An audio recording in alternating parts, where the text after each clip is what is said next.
Welcome, welcome, welcome, everyone. Welcome to Conversations with Davina.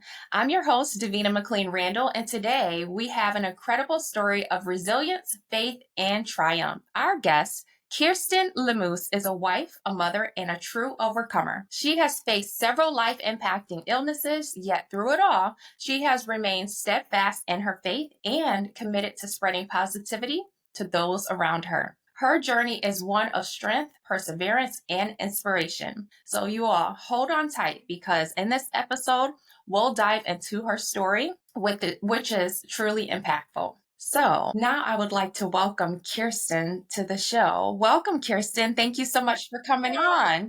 You for having me, Davina. I'm so happy to be here. I really feel honored, very honored to be here with you. Thank you. I'm honored to be able to just interview you and honestly to meet you. We have met a few weeks ago, Kirsten and I, and she is absolutely amazing. I love her. I love her personality. She is just so kind and honest and genuine. And can you just let the audience know a little bit about yourself? I know a little bit about you, which I absolutely love, but can you share a little bit about yourself so they can get to know you? Sure. So I am 49 as of February. I have four kids and have been married for 22 years.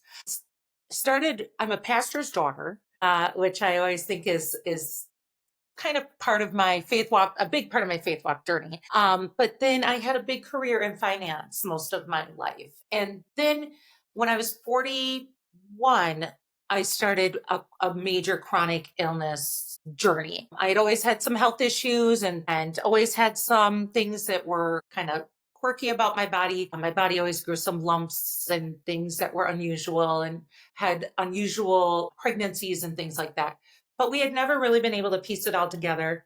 And then through my fees, it just started getting worse and worse to the point where I could no longer work a full-time job. And it ended with many, many surgeries. So that is kind of where I'm at now as I have been on this journey with the Lord. And that's pretty much my life in a nutshell is me, mama four, trying to figure it out and get up every day and still serve the Lord and still serve the people I love and still try to stay sane. Yes, yes. Thank you for sharing about, just a little bit about your journey and how you try to kind of pull all the pieces together as far as your life and how you have been, since getting to your 40s, you're on this journey of just trying to, pull the pieces together with your, being a wife, a mother, and kind of working, trying to figure that all out and figure out, how to transition from that. But you mentioned something incredible that you're kind of still doing it. You're pushing past a lot of the things that you've gone through. And can you share a little bit about, how you were able to get through a lot of the struggles that you have gone through? I know as a mom and as a wife, those duties, they don't stop.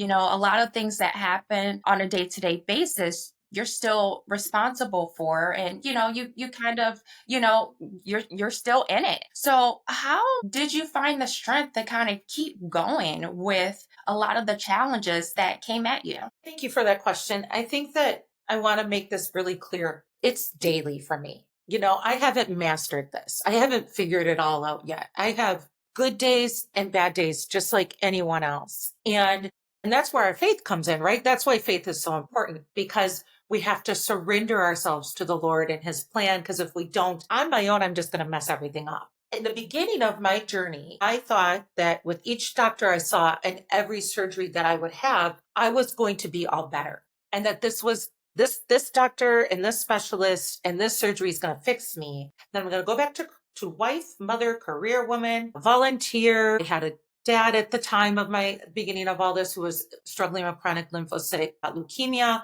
and I was caregiving for parents who had issues. I think as a woman, we sometimes take the world on our shoulders. We put everybody before ourselves. And there were warnings for me early on that I should have gone into the doctor, even in my 20s and 30s, that I neglected as I became a mother. I neglected my healthcare. For me, every time I thought I'd gotten over a hurdle, Davina, I thought that this was it. I was going to get to my promised land, so to say, and everything was going to be all better and I was going to be fine. And then it wasn't the case. I'd stand back up and I'd get knocked back down again. And I had some ugly cry days. I had days where the why God days, I call them. Why me? What did I do wrong? I've only lived my life to try to serve you, was raising children in the faith. I am raising children in the faith. I wanted to be a disciple and just serve Jesus. And what good am I if I'm in a bed constantly, struggling with coming out of this last surgery or I've had hundreds of treatments. And what I didn't understand and what I still don't understand is God is working through this. I thought that I was supposed to go back to my old life. That was the irony, I guess, more fun, savvier life, I guess you could say. But that's not the case, not with the disease that I have. I have a rare disorder called Derkham's disease. It's progressive. And what God was trying to tell me was to lean on him. And I had a few days, some really dark days where I could feel almost like a spiritual warfare going on, Yes. where am I going to fall apart completely and stay in my bed forever? Or am I going to try to get up this morning and put one foot in front of the other and trust God? And in the long run, when you are Christ's child, he doesn't leave your side and he didn't leave mine. And so I haven't mastered that question is so wonderful and so interesting because I think for me, and for a lot of us going through struggles, no matter what the struggle is going to be, it's daily, right? We have to get up every morning and daily submit, whether it is relationship struggles, mental health struggles, physical struggles, whatever is struggles with our children, right? Because we wear that, right? We're moms. We put that burden on ourselves. Whatever the struggle is, I have to daily submit it to the Lord. There's no aha moment where I have figured it all out. And that's kind of how I keep going. I think, every day, every night before bed, I try to write out what I need to think about for the next day. If I don't, I'll be up at 3 a.m. thinking about it. And it'll just replay in my brain like a broken record, like, oh, you need to do this and you didn't do this and you messed this up and blah, blah, blah. And so for me, I found if I write everything out before I go to bed and kind of just brain dump it out. Hmm. And then when I wake up, I pray over it. And if I don't do those steps, if I miss those steps, my day seems to spiral. And that's kind of how I keep myself on track.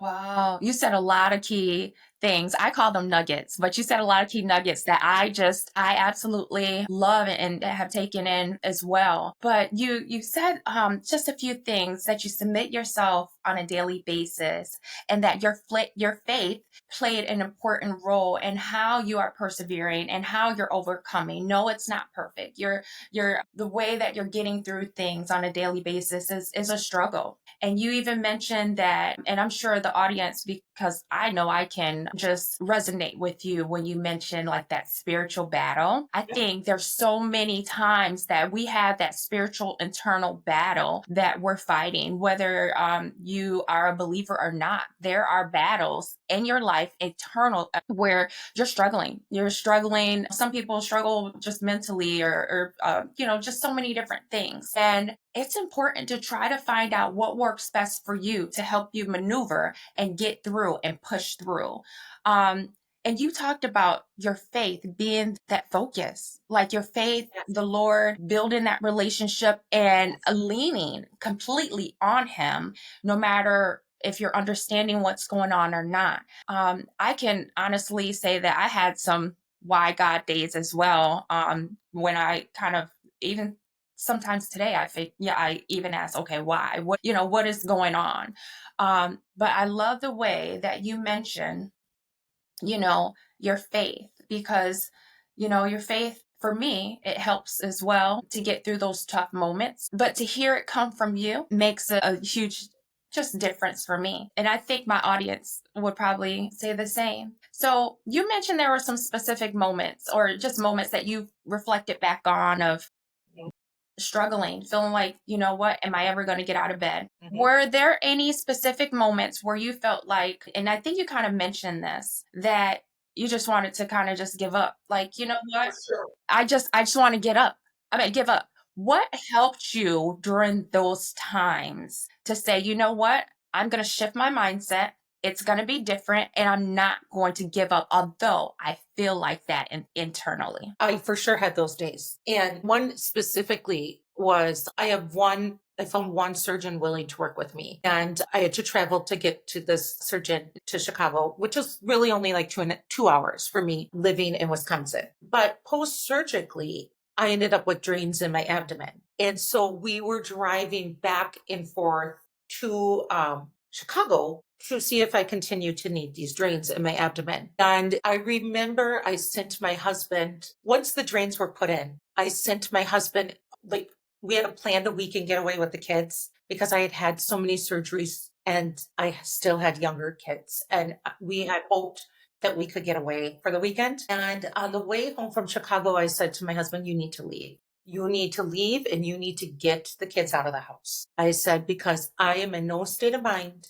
they don't need to see a mom with drains in their stomach, right? They don't need to see me angry and in pain and depressed. And then what happens when I say the wrong thing? Or I mean, when people are in pain, it's it's hard to not kind of spread that pain around, right? On accident to those you Yes. love most. And I am really imperfect when it comes to sometimes having a sharp tongue. And I always had to remind myself that it's not my family's fault I'm going through this. So I told my husband, you guys need to leave. You need to leave for the weekend. And I sat there with those drains in my stomach all weekend. And while I was sitting there with those drains in my stomach, there was a tornado warning where my husband had taken the kids. Yeah, yep, a very severe tornado warning. And it was a big storm. And I sat in my home and literally watched tornado warnings go off where my husband and 4 children were with drains in my stomach. And that was a day of complete spiritual warfare, excuse me, for me, because I remember just, they made it out. They were fine. It turned out that the tornado touched down just a way away from where they were. And praise God, they were fine. Yes. I had felt in that moment that even after that day, even when I knew they were fine, that God was picking on me. That this is, what have I done to deserve this? Like, you just keep testing me. My dad had just passed away about 8 months before my disease really took hold. And that was extremely traumatic. So, I had this moment of, if you're not going to cure me or lead me in the right direction, then can you take me home? Because I don't know if I am built for this. And I don't know if I want to keep subjecting my family to this. This mother who used to be healthy and energetic, who now has these terrible drains in my stomach. They have to observe all these terrible surgeries and watch me lay in a bed and not show up to things. It's a spiral. Once we get into this negative self-talk, the devil uses it and he grabs it. And he just says, all right, she's low. They say the idle brain is the devil's playground. I truly believe that. I truly do. And I laid there. I'll never forget it. And it was the lowest of the lows. And I had these drains. And I just said, if you're not going to lead me down a path of restoration, then what's the goal? Why? And what was interesting in that whole moment of laying there alone in that room, a Christian woman reached out to me on Messenger. We at the time were not close friends. And she reached out and said, I was led by the nudge of the Holy Spirit to reach out to you and ask you if you were doing okay. It was the lowest day of my life. I've never been that low. In no way was I at any level of self-harm. That wasn't where I was at. I was just at is this going to get better? And if not, what's your plan, Lord? Is this forever for me?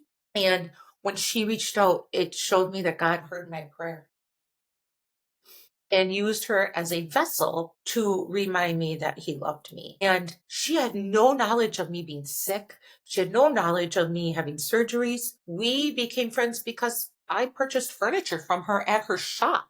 We weren't besties at the time. She had no knowledge of my personal life at all, but she was a woman of extreme faith. And she allowed that nudge to reach out to me. And that was the beginning of me starting to submit my journey really fully to the Lord. And I still am not perfect at it. And I still struggle and I'm still selfish at times. And I still do the why me all the time, honestly, because I'm human. And I still lash out and I still don't always use the right words. And I still have my poor me moments. But I have a better acknowledgement of the fact that lives and dwells within me and that I am a conduit of his love and the darkness hates the light. So I have to just get up every day and remind myself of that. But that day That day was so low for me. I couldn't, it was crushing, and it was spiritual warfare.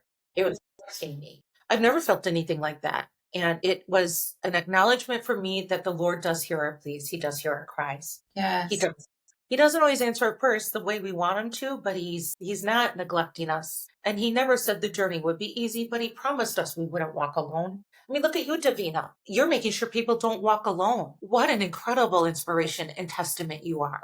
I mean, it's how God uses us. It's just not always the story we would like it to be, but I guess this is the story that I'm on, and I have to do my best with it. Right. Yeah, you make a very good point. We're all on our individual journey and we're just trying to figure it all out. Like, Lord, you brought me here. You brought me to this point. What am I here to do? Like, where are you taking me? Why do I have to go through what I'm going through? How do I get through it? And it's so many different questions that I don't know that people may ask. I even ask sometimes. You are asking because, like you said, we're people, we're real, we don't have it all together, but we have those questions that we're just trying to figure out. All right, Lord, what's going on? So you've mentioned something, and I don't know if you realize when you were talking, you said something about silence.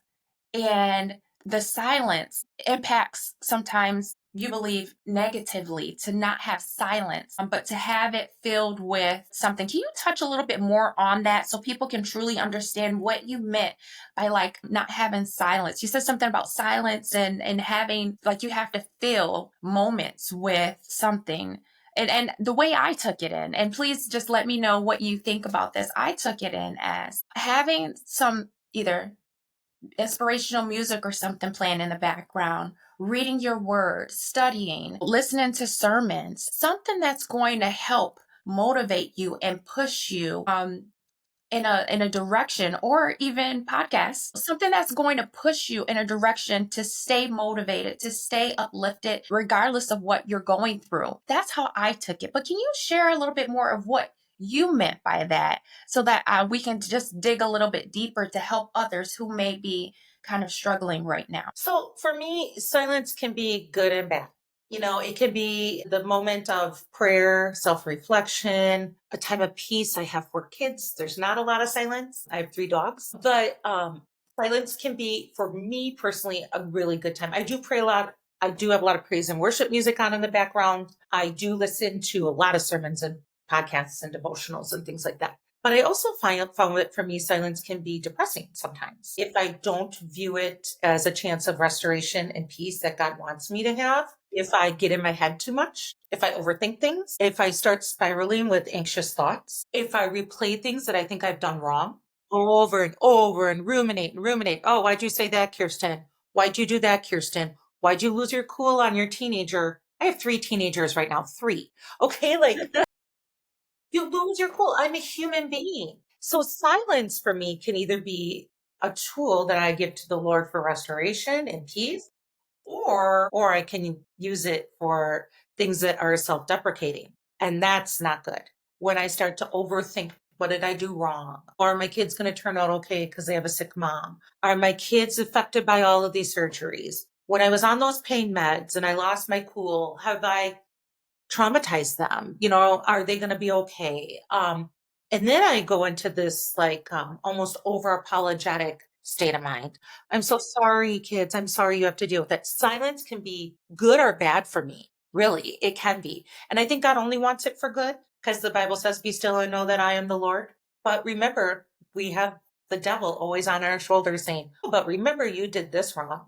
And do you remember when you messed this up? And do you remember when you accidentally said this or that or whatever?" So silence is a gift.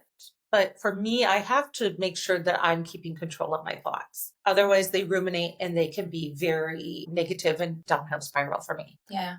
That's Does a that good. make sense? Does that Yeah, clarify? it does. You know what? I think a lot of people can relate to that for sure. Our thoughts, I mean, they can spiral out of control. They can bring up a lot of negativity if you're not careful to kind of rein them in. You know, Yeah. we all have that responsibility to rein in those thoughts, especially when we're spiraling or we're second guessing ourselves or whatever it may be. But it's our responsibility to kind of rein them in. And you brought up some really good nuggets and really good points of how you kind of help yourself to make sure that silence is good sometimes, but it's not in others. And to make sure that your thoughts don't spiral out of control, that you can pull them back in when you know, and you can kind of reflect and realize, all right, this is not going in a good direction. Let's focus in on something else. And I think that's helpful for others to understand and to know. Go on. I think that for me, when in the beginning of my journey, especially, I just thought I was going to go back to the woman I used to be. Like, I thought I was going to be physically fit again and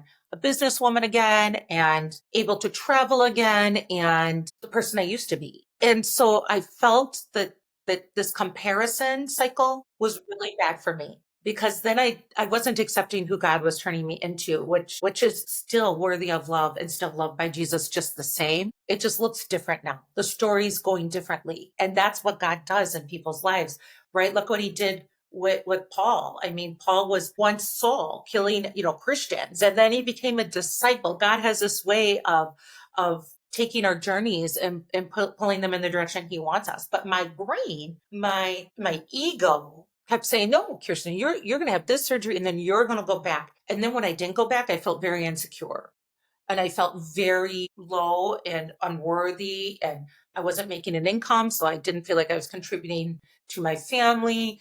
I didn't feel that I was as well respected because now I have this disability. And that was a very negative spiral to be on. We have to make sure that people with chronic illness and their caregivers don't feel marginalized. And as I navigated the journey, I felt that this is the path I'm on now. Davina, I can't change it, right? Right. So we have to use it to God's glory. Otherwise, I will stay in that bed. I will. And I will spiral and continue to, because I can tell you everything I do wrong really easily. It's like a checklist in my brain. But if you ask me what I've done right recently, that's harder for me. Yes. Yeah. I think that would be hard for me too because I don't know, sometimes we just focus in on that negativity and we have to like, just kind of pull it back in and really focus in on the positive mindsets.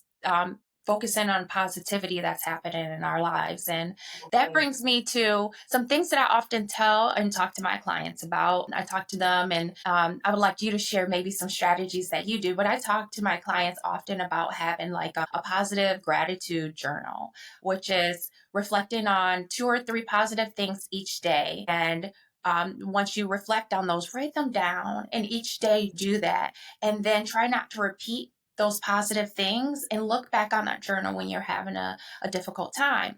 But I'd like to ask you, what are some practical ways that either you do? Because I know you talked about journaling, which I absolutely love, but what are some practical things that you do or practical ways that you get to maintain your positive mindset? And I know you said it's a daily walk, it's a daily journal. I mean, it's a daily walk, it's a daily battle for you.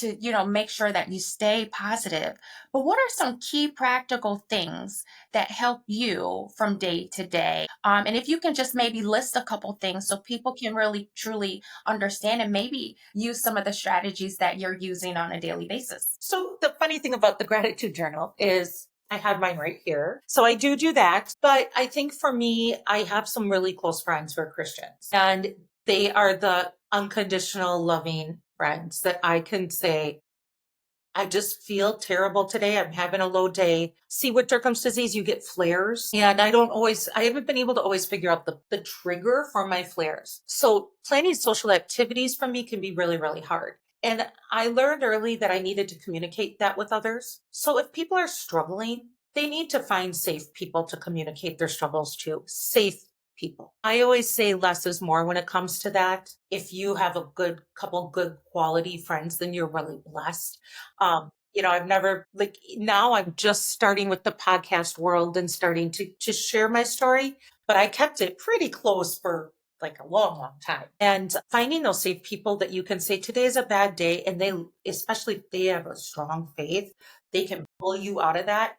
That has probably been the single most incredible blessing for me because I can ugly cry in front of them. Find your people you can ugly cry in front of, and they're still going to love you the same because they know your heart.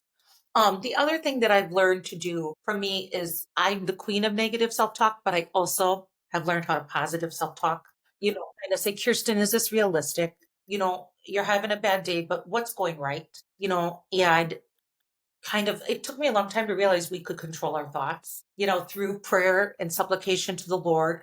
And then by actually grasping them, saying, this is irrational, because I could be irrational. And I, say, is this rational? Does this make sense? You know what I mean? And is this fear or whatever challenge you're facing something that really realistically could happen to you? Most of the times the answers are no.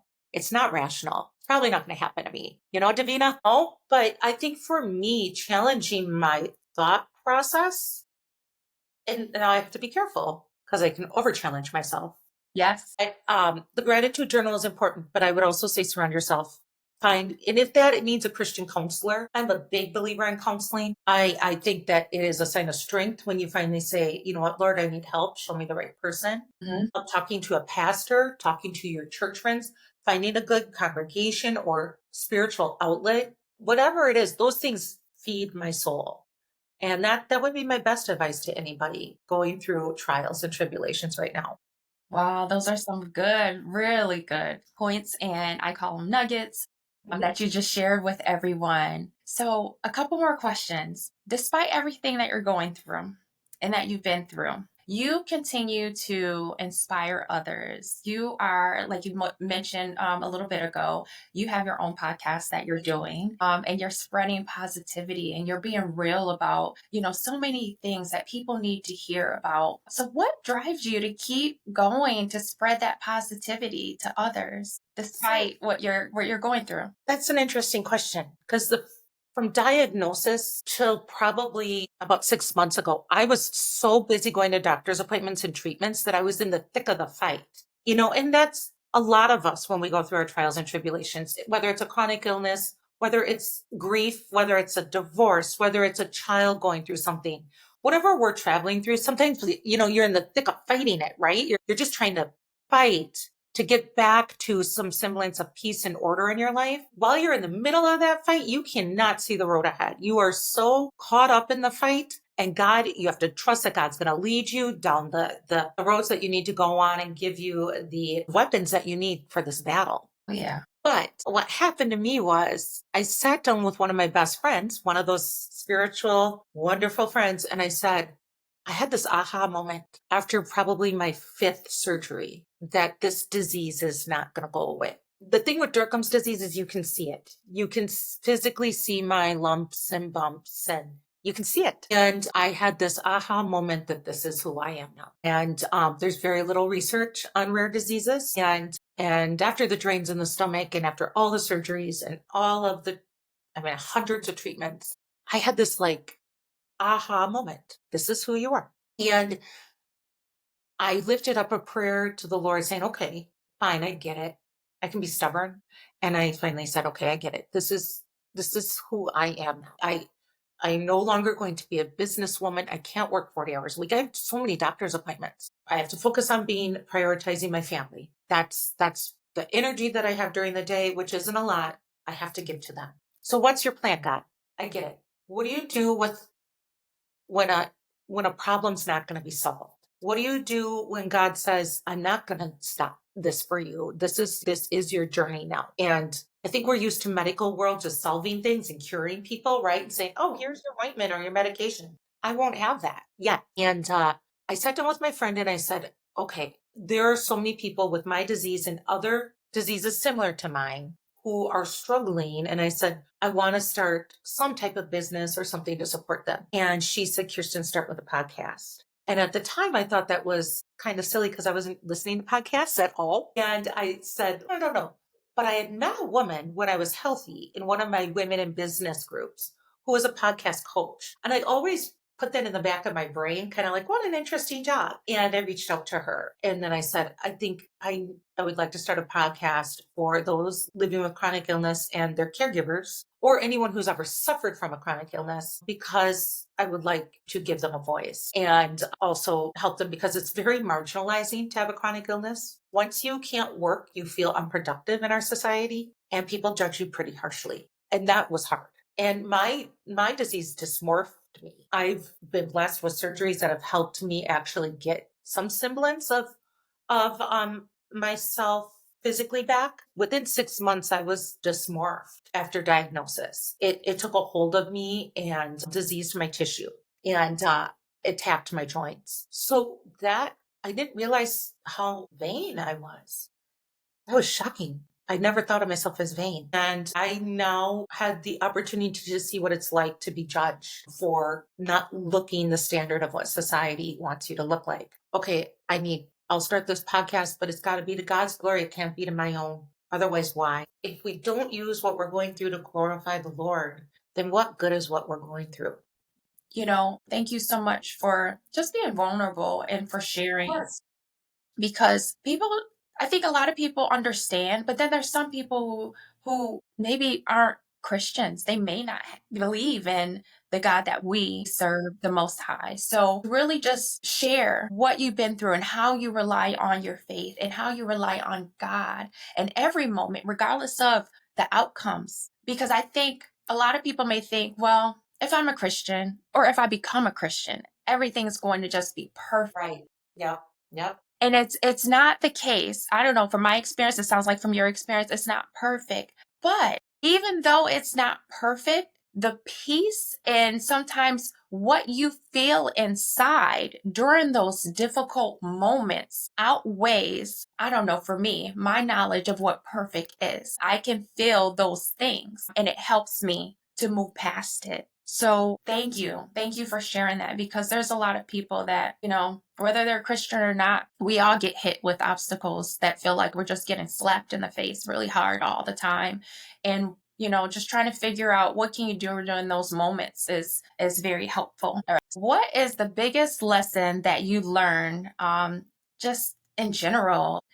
You're still going through this journey, but if you can touch upon maybe one or two things that you've learned that you can share with others as something that they can kind of take from and know that, you know what, I might be going through X, Y, and Z. I might be dealing with whatever it may be, but I know that I can, maybe possibly do these things and just know I can keep going. Can you share anything with the audience about?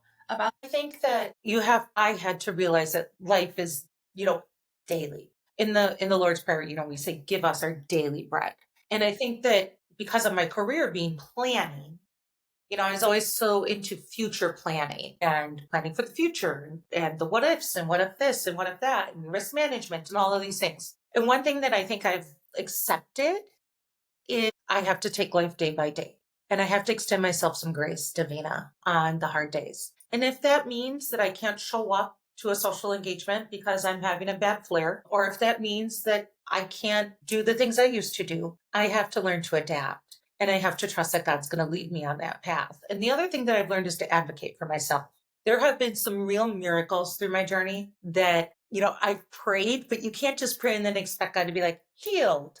That's not how it works. I prayed, and then the surgeon I really wanted to be with for my surgeries had a very long waiting list. So I ended up going with this partner who ended up leaving the practice after my first surgery. And then that put me to the top of this waiting list for the surgeon I initially wanted. There have been miracles that God has placed for me. Wonderful medical professionals in my small city of Sheboygan who have listened to me, who believe me, who have advocated for me, who've helped me get diagnosed. I find that the more I prayed about each little step, the better guidance I got from God.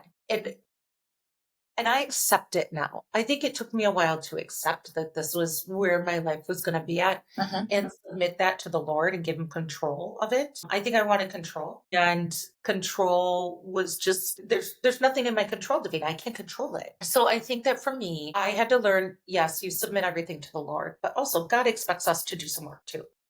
I needed to make the calls. I needed to get on the wait list. I needed to call my insurance. I needed to inform my friends that no, I'm not trying to avoid you. I'm just having a real rough time and I'm sorry. And it's not personal. I love you so much. I had to tell our family that, and I'm sorry. I'm going to show up to what I have to show up to. I prioritize those things. And if it's something that maybe is somewhat optional and I'm having a rough day, it's okay if I miss it. I used to try to be like Superwoman. Yeah.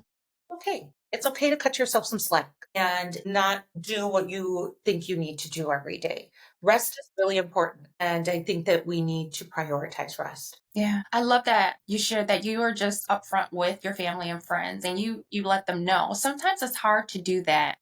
Yes. I know I've talked to some clients and it's hard for them to just be open and real with family friends about maybe what's going on, or even if you don't share everything, but share, how you plan to respond to them. If you're having a hard time and you just don't feel up to responding to them immediately or being involved with certain things, to just be real, be honest and open about what your plans are and how you kind of proceeding and going through things, but not only that, but how you will respond to them so that they don't feel like they're in the dark. Right. That's right. Because I was pushing people away in the beginning. I was. And I didn't realize I was. I thought, well, you don't need to be worried about my problems, right? Or I don't want to burden you with what I'm going through. And then I would push them away. And then they would think that I was just pushing them away because I was pushing them away, not because I was going through something myself. And how arrogant of me, by the way, to not allow my friends and family into this part of my life and not allow them to be my friends and my family.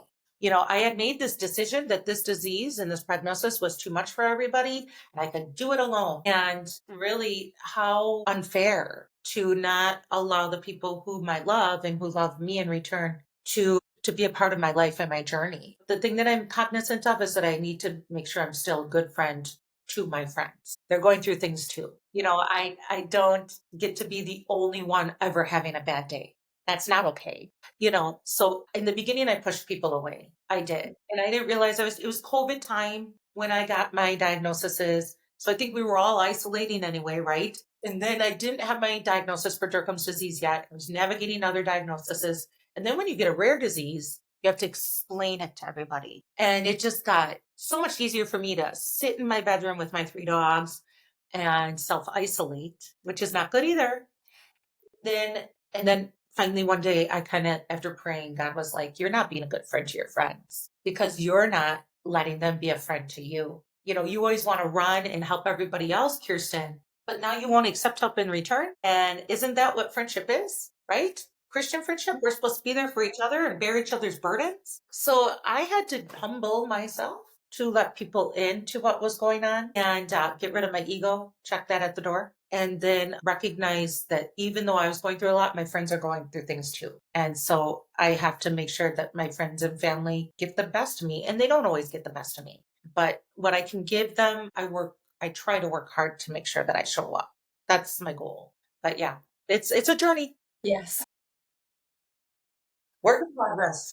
Well, thank you. Yes, it's definitely a journey. So you are such a beautiful person inside and out. I absolutely love you. What's next for you? Are there, what's going on next for you as far as like if you want to share, if you have any upcoming projects, I know you want, you have your podcast, if you would like to share about that, or if you would like to share how the audience can get in touch with you if they wanted to. So I have a very new podcast called The Chronic Illness Puzzle. And then we have a Facebook group called the Chronic Illness Puzzle Community Group. And that group is a safe place for anybody who needs prayer and encouragement that's either journeying through chronic illness or any type of illness, any diagnosis, is a caregiver for people with chronic illness or any type of illness, or is a prayer warrior and wants to pray and help people through their journeys by praying. But it is a safe place to say, today's a bad day. I don't know what I'm doing. But it's no judgment. And it is for anybody that needs prayer and encouragement. The podcast is, like I said, it's new, very new. It's funny. I've learned not to make plans in advance anymore. You asked me what's coming ahead. My number one goal is to serve the Lord by being a good wife and mother right now and taking it day by day. Yes. and no longer make those big plans like I used to. It's a new world for me because I was quite the planner. But what's next for me now? I will have surgeries every year. I went down to Chicago 2 weeks ago, and we're working on my next surgery path. And the disease is progressing, so I just have to find out what that means. But I praise the Lord because I'm better today than I was this day last year. That's right. Praise God. That Yes. is it. So I have a lot to glorify God for and to be grateful for. And then I get to meet people like you and realize that I'm not alone. And that's the goal, is to build a sense of community where people recognize that they are loved. That's really important to me, that they're loved, whether they're people of faith or not. They're Yes. loved. Yes, absolutely. To love all people, like you said, regardless if they are a believer or not, to let them know that they're not alone. There's supports around. We're here at A Caring Voice for You. There's different podcasts and sermons, and there's a faith community, and there's so many different communities if you decide to move forward and connect. And sometimes it's hard for people to connect. Sometimes it's fear. Sometimes it's so many different things. But the point is to get out there, connect, and let people know what you're going through so that they can help you, so that they can inspire you and support you. I So, agree. I agree. Yes. And what you're doing, Davina, is so wonderful. I mean, it is. You're giving a voice out into the world of love and light and hope when we need it the most. yeah. And I have a lot of respect for you, and it's a real honor to collaborate with you. Thank you so much. I appreciate you too, just for being vulnerable, coming on, sharing, your life's obstacles and just your story with the audience, because I know that I have gotten so much from just talking with you right now. I know we talked in the past too, and I got a lot from you, but just listening to you and understanding so many different things and what you're doing and how you're persevering, it means a lot. So thank you so much for joining me today and our audience. You're welcome. Well, everyone, thank you so much for joining us today and listening. If you are interested in getting connected with A Caring Voice for You for support, please feel free to reach out to us at caringvoiceforyou.com. Schedule an appointment, and the appointment is free to talk and connect with me or another representative to share what's going on, and then schedule time if you see fit to receive the support of talking to someone and receiving guidance, coaching. We also have a support group. So whatever you may need, check us out at caringvoiceforyou.com. And until next time, everyone, take care.